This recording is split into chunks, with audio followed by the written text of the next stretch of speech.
if you were lost near the ocean and you heard someone crying for help in the fog, calling your name, using your voice, you'd go looking for them, right? That's exactly what it wants you to do.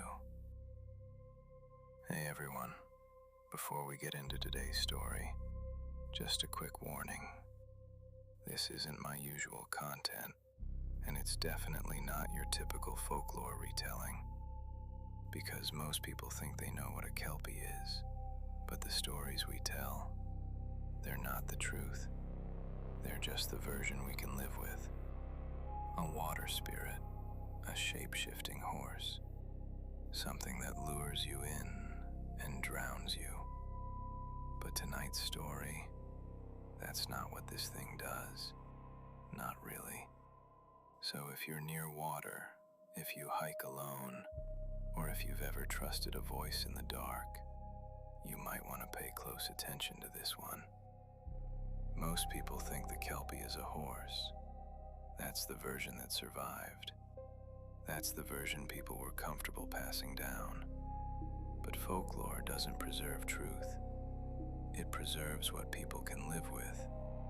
And 3 months ago, on the coast of the Hebrides, I saw what the story used to be. It was late, just before dusk, that gray hour where everything starts to flatten out, where distance gets hard to judge. I was hiking alone along a narrow coastal trail, cliffs to my left, low forest inland to my right. The ocean should have been loud, but the fog had rolled in so thick it muted everything. The waves didn't sound distant. They sounded close, like something breathing just behind me. I remember checking my phone. No signal. I laughed, just to hear something human. Then I kept walking. About 5 minutes later, I saw something ahead of me, maybe 50 yards out, down near a break in the cliff where the rocks sloped toward the water. At first, I thought it was debris, driftwood, kelp, maybe part of a wreck, just a dark, tangled mass. Then it moved, not suddenly, not violently, just shifted, like something remembering it had weight. I stopped, and it slowly stood up. At first, my brain tried to force it into something familiar. It had the outline of a horse, 4 limbs, a long neck. But that's where the resemblance ended. Its proportions were wrong. Too tall in places, too narrow in others. Like something had built a horse without ever seeing one alive. Its skin wasn't fur. It was slick, black, reflective, like oil stretched across armor. And draped over its back was kelp. Long, wet strands hanging from its spine, not stuck to it, growing from it. I should have run. I didn't, because right then, it lowered its head, and I realized it wasn't alone. There was a deer on the rocks, or what was left of one, not torn apart, not crushed, opened, cleanly, deliberately. And that's when I saw its legs. The stories say hooves. This thing didn't have hooves. Folded tight against its body, layered underneath it, were dozens, maybe hundreds of smaller limbs, segmented, serrated, glossy, like something that belonged at the bottom of the ocean. When they moved, they made this sound. Click, click, click, click, click. Fast, dry, precise. Those limbs unfolded in waves, pinning the deer, holding it in place.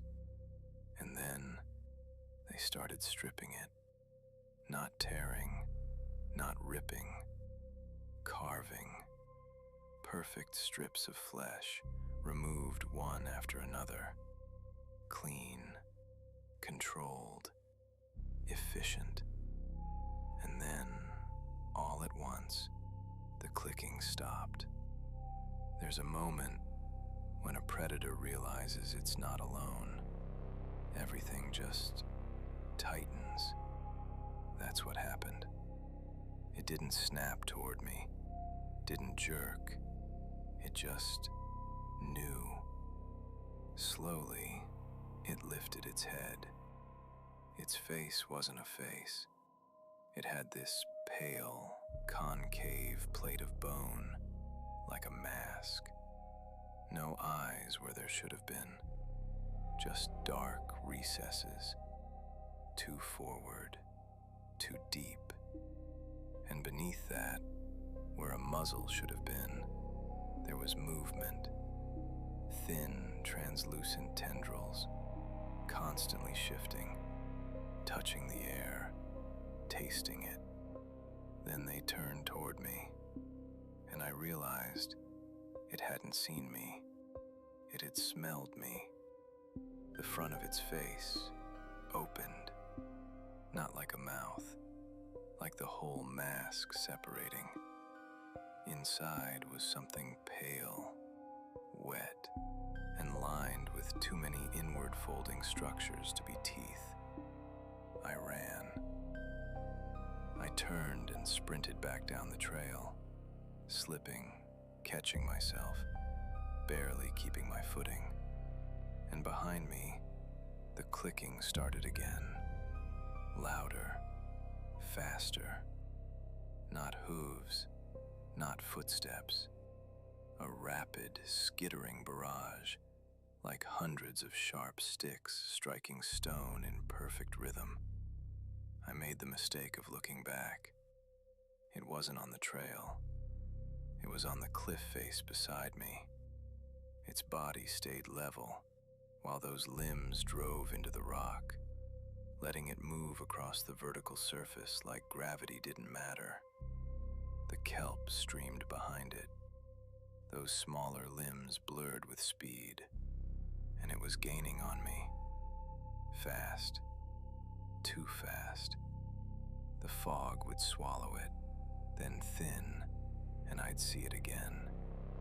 A shoulder, a mask, a ripple of legs.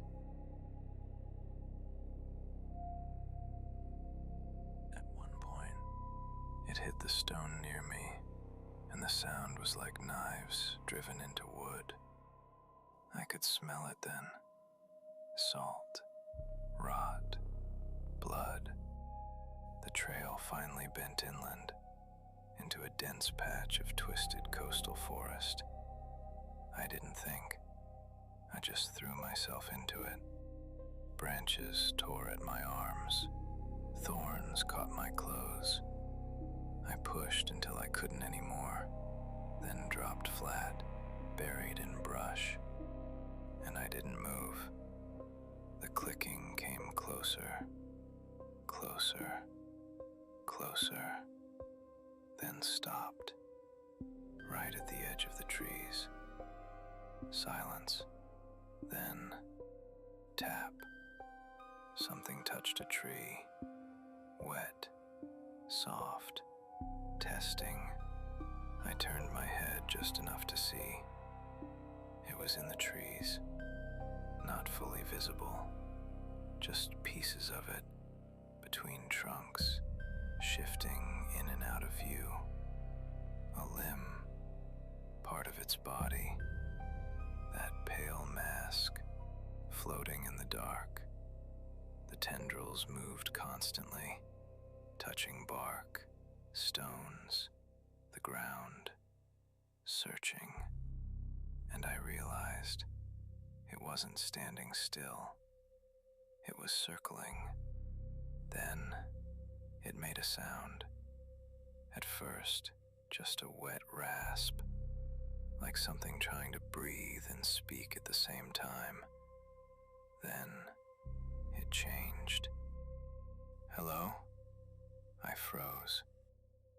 Is someone there?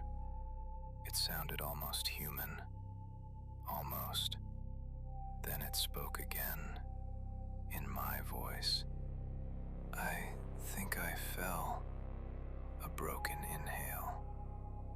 I think I broke my leg. Pause. Please. Every instinct in my body wanted to answer.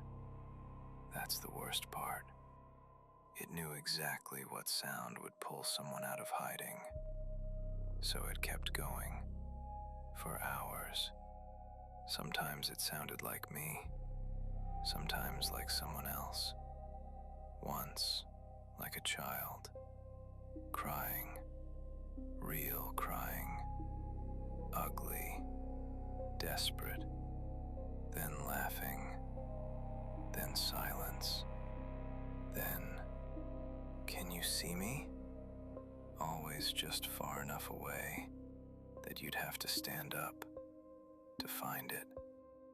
I stayed there all night. Didn't move. Didn't breathe more than I had to. Then, finally, the sky started to lighten, and the sounds started to fade. The tapping stopped. The movement pulled back, and far off, I heard the clicking again, returning to the sea. I stayed where I was for another hour, just in case. Then I crawled out and walked inland. I never went back for my gear, my car, anything. I just left. Within a month, I was already 3 countries away, because I didn't just see an animal. I saw something that's been around long enough for people to rewrite it into something safer, something that learned a horse is easier to trust, something that learned a human voice is easier to follow, something that doesn't just kill, something that studies. People say the Kelpie drags you into the water to drown. Maybe sometimes it does.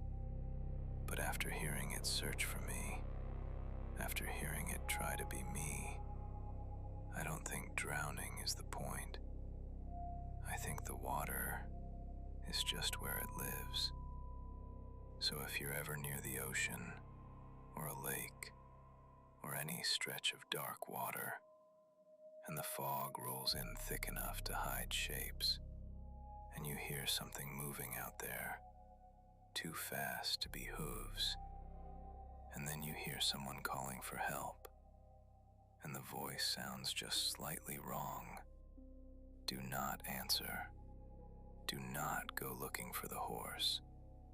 Look for the thing that has too many legs, and if it's calling your name, run before it learns how to say it correctly.